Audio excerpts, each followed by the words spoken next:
Good morning, my class 8 students.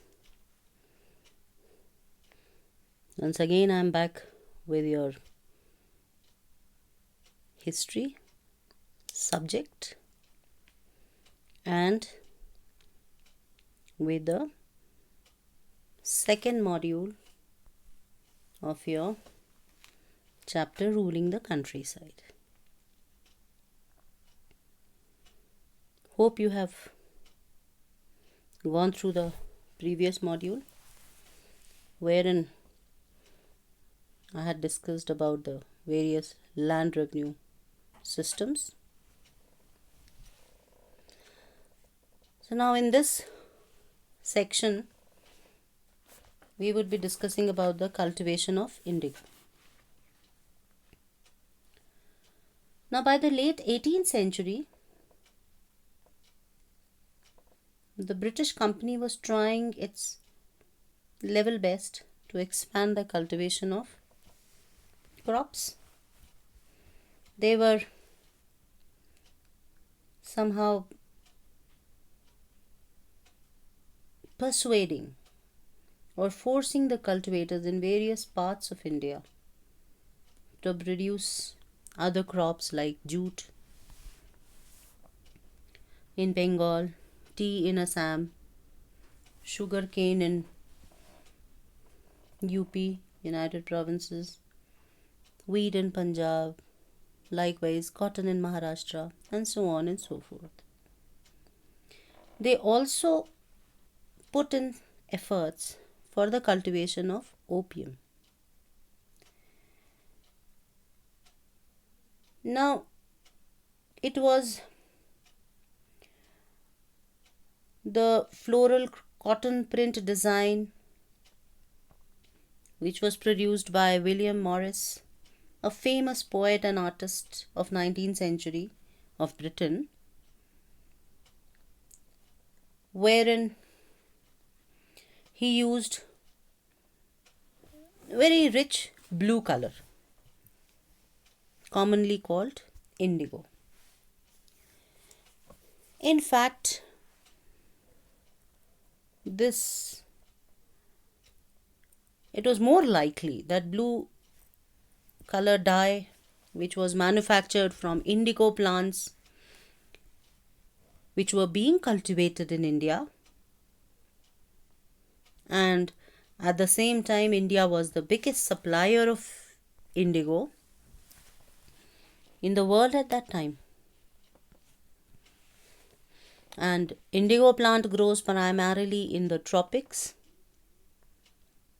By the end of 13th century, Indian indigo was being used by Italy, France, and Britain to dye cloth.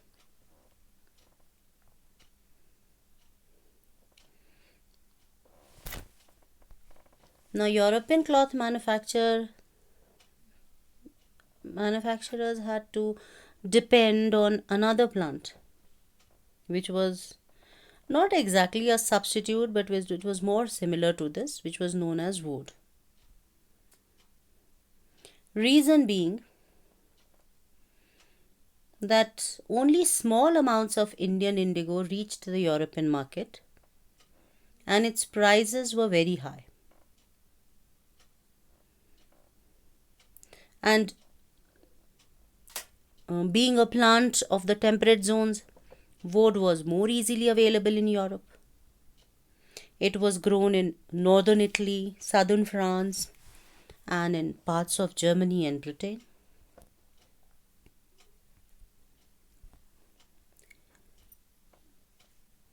Woad producers in Europe, they knew how to go about it, and cloth dyers preferred indigo as it gave rich blue color, whereas dye was of pale and dull color, which was procured from woad. European cloth producers finally decided and persuaded their governments to relax the ban on indigo import. In fact, only small amounts were being available for them. And in the meanwhile, the French began cultivating indigo in Saint Dominic in the Caribbean island, Portuguese in Brazil, the English in Jamaica, and the Spanish in Venezuela. Indigo plantations came up in many parts of North America.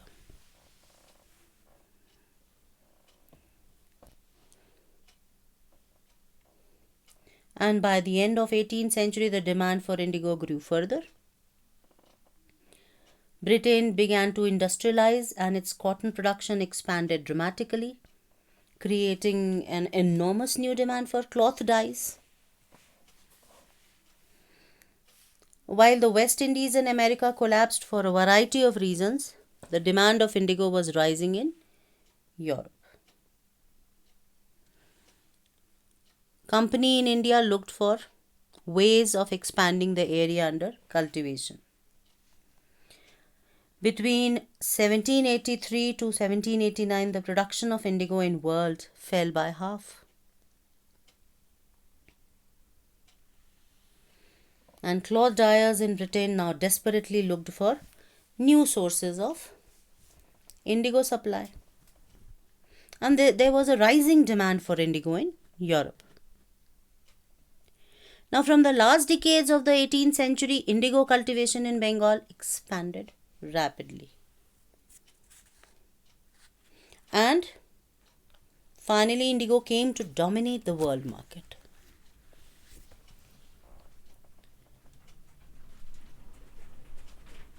In 1788, it was only about 30% of the indigo imported from Britain, that was from India.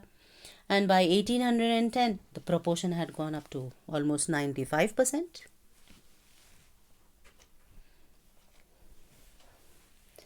Perhaps indigo trade grew so much so as to say that commercial agents and officials of the company began investing in indigo production. Over the years, many company officials left their jobs to look after their indigo business. And it was apparent that few systems to be innovated, and there were two main systems of indigo cultivation. One was Nij and other was Rayati. Under Nij cultivation, the planter produced indigo in lands that he directly controlled. He either bought those lands or rented it from other zamindars and produced indigo by directly employing hired laborers.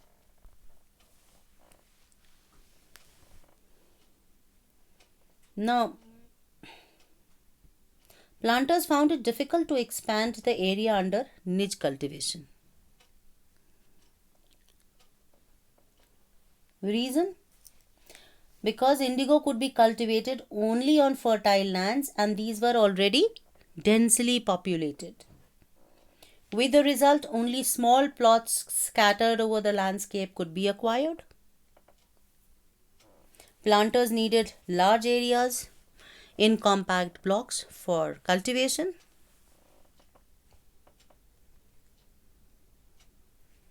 And they attempted to lease in the land around the factory, evicting the peasants from the area, which actually led to conflicts.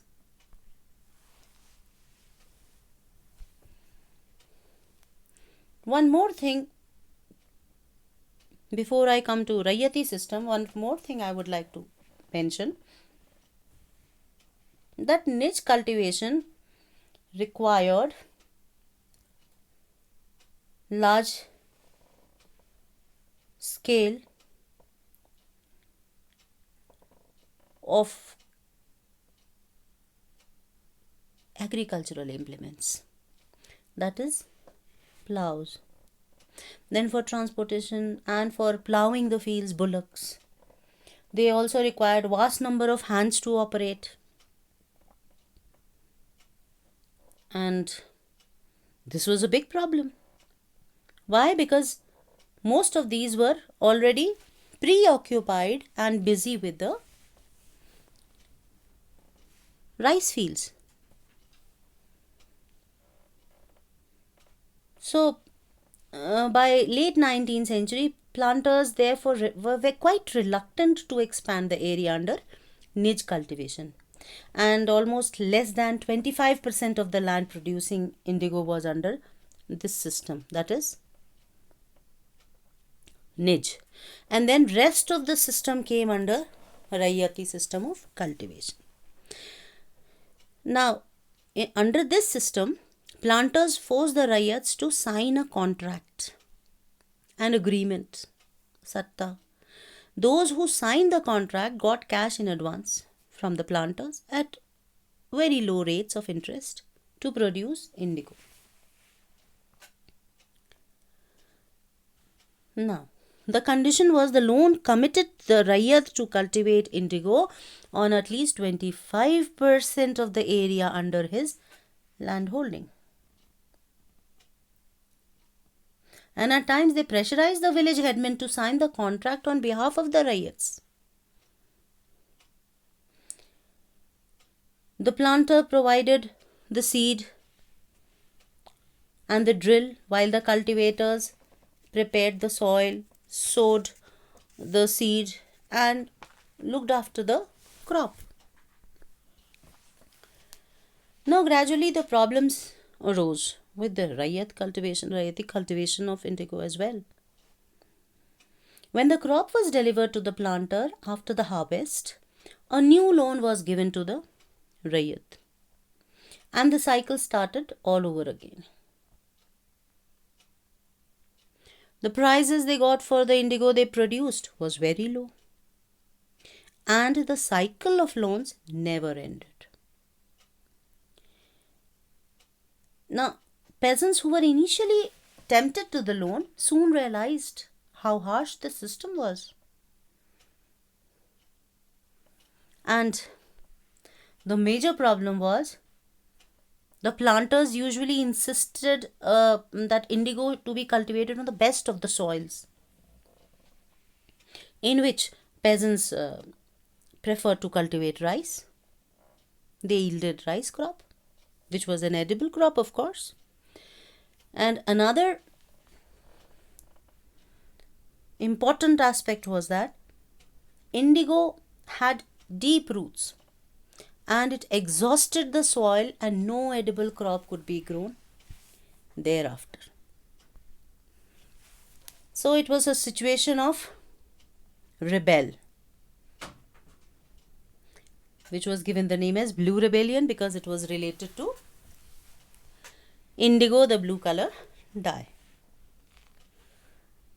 In March 1859, thousands of Rayats in Bengal refused to grow indigo.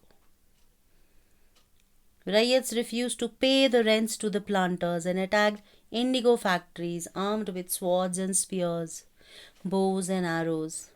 Women turned up to fight with pots, pans, and other kitchen implements. And those who worked for the planters were socially boycotted. And Rayats swore that they would no longer take any advances. So it was a situation where Gomasthas, that is agents of planters,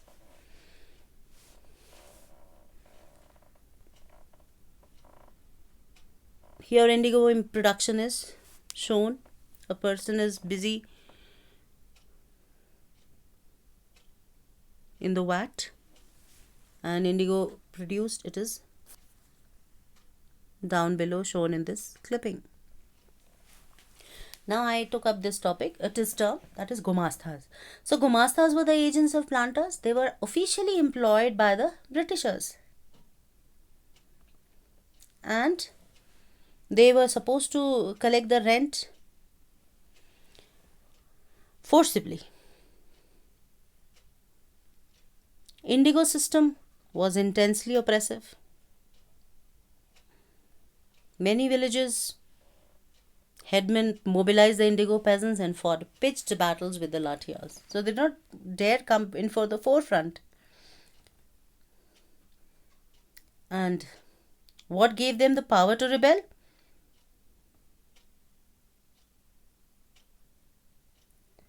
They were actually quite oppressed with the activities of the Britishers. These agents, those who were Lathials. Lathials were those people who wielded lathis. And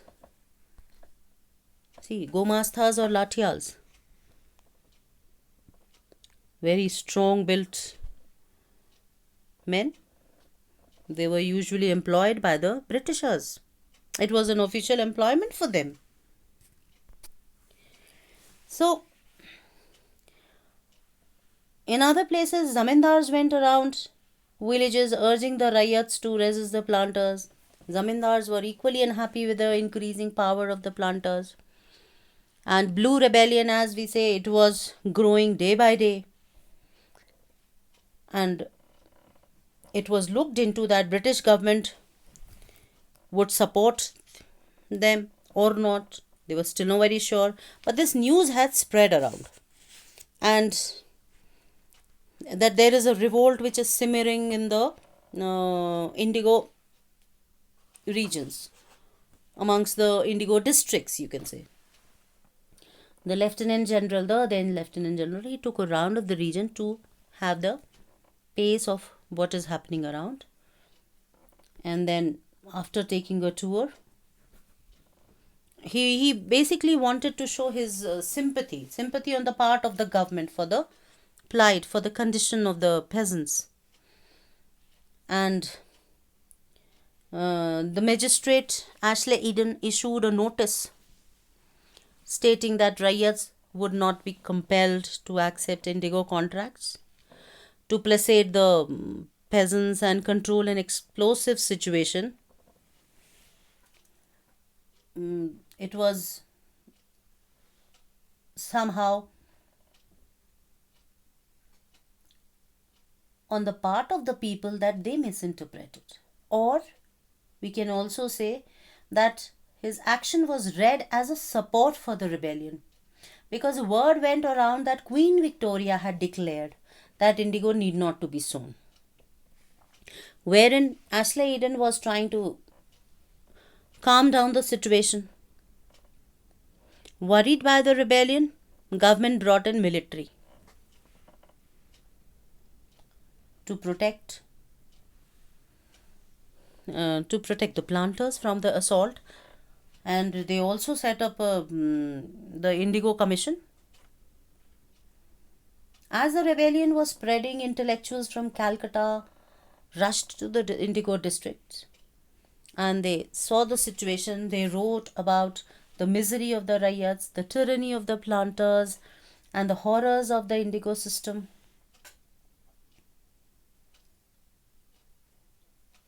Perhaps the Indigo Commission set up an inquiry,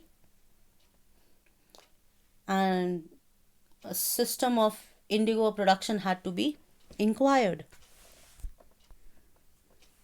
See, indigo plants are shown here. They are so beautiful. Now, the Indigo Commission inquired in the system of indigo production. Yes, the system was to be introspected. It was criticized. The commission held the planters guilty, criticized them for the coercive methods they used with the indigo cultivators. It also declared that indigo production was not profitable for ryots. The commission asked them to fulfill their existing contracts, but they could also refuse for future cultivation. Whatever they have taken in hand, they can fulfill it, but they cannot be forced upon to take new assignments, kind of future cultivations. producing indigo in future. Nothing as such. This was almost a situation of revolt, because before this already a situation had arose wherein indigo production collapsed in Bengal, and planters now shifted their operation to Bihar. With the discovery of, say, synthetic dyes in the late 19th century, their business was severely affected. But yet, they managed to expand the production. In the meanwhile, Mahatma Gandhi returned to India from South Africa in 1915. He was here in India. He had come back from South Africa. A peasant from Bihar contacted him and he persuaded him to visit Champaran. He insisted that he should see the plight of the indigo cultivators there. And Mahatma Gandhi's visit in 1917 marked the beginning of the Champaran movement against the indigo planters. Champaran movement is well talked about movement under the initiation of Mahatma Gandhi. Champaran was located in Bihar,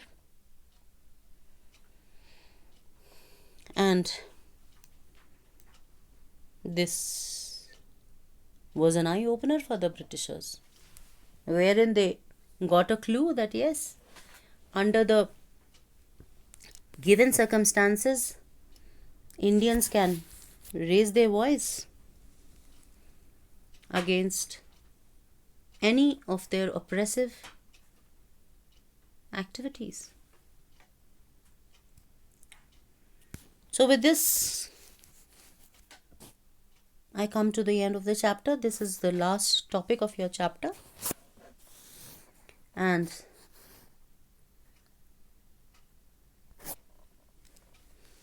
Champaran Satyagrah clippings, I've managed to put it here. The story of Champaran as stated in India today at that juncture. Then in Wikipedia there are certain clippings. Mahatma Gandhi leading the Champaran movement. Champaran Satyagrah. He had started Satyagrah movements 1916, 17, 18 and 1919. Finally the Jallianwala Bagh massacre had taken place. So now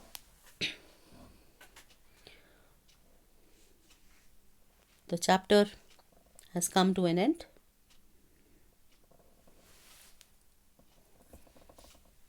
And it's time for an assignment.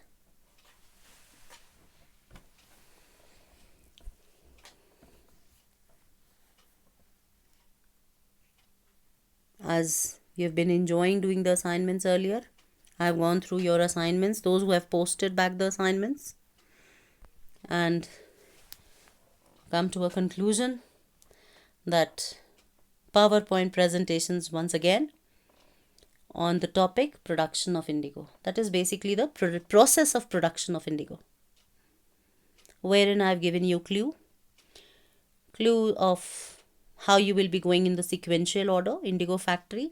You can also make it at the end. First you can show the indigo plants, cultivation, cultivable lands. It's all up to you, whichever sequence you follow.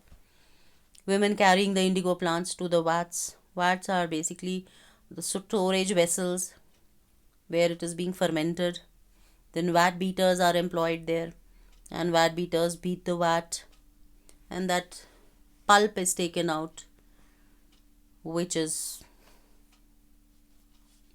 a blue color dye, and the indigo worker finally stirs the solution in the vat, and these workers actually have to remain in the waist deep water for overnight, almost over 8 to, you can say, 8 hours, 10 hours, beating the indigo solution. And finally, that solution is when the liquid, it is completely a process wherein the solution is continuously stirred. When the liquid gradually turns green and then blue, lime water is added to the vat. Then indigo is separated out in flakes. A muddy sediment settles in the bottom of the vat, and clear liquid rises on the surface. And then finally the liquid is drained off, and the sediment, the indigo pulp, is transferred to another vat, which is known as a settling vat. And the last stage, of course, the workers stamp and cut the indigo pulp that has been pressed and molded, and finally it is to be dried and then carried away the blocks for sale. So this is the whole process. You can take the help of your NCERT textbook also, and you have net access, so you can surf the net. You can have some more innovative ideas. It's all up to you how you make it presentable. Your creativity should be shown, and enjoy doing the assignment, and you can submit in the student section in the Google Classroom itself. So finally, with this, I come to an end of this third chapter, history, finally, and ruling the countryside. We have done the complete thread bearing of this chapter. That was the third chapter in history, where we began with Robert Clive and Diwani of Bengal, isn't it? And now I come to an end of this chapter, and next week I'll meet you again with another chapter, and this time from your political science section, most probably, right? So thank you for now. Stay safe. Enjoy doing the assignment. Bye bye.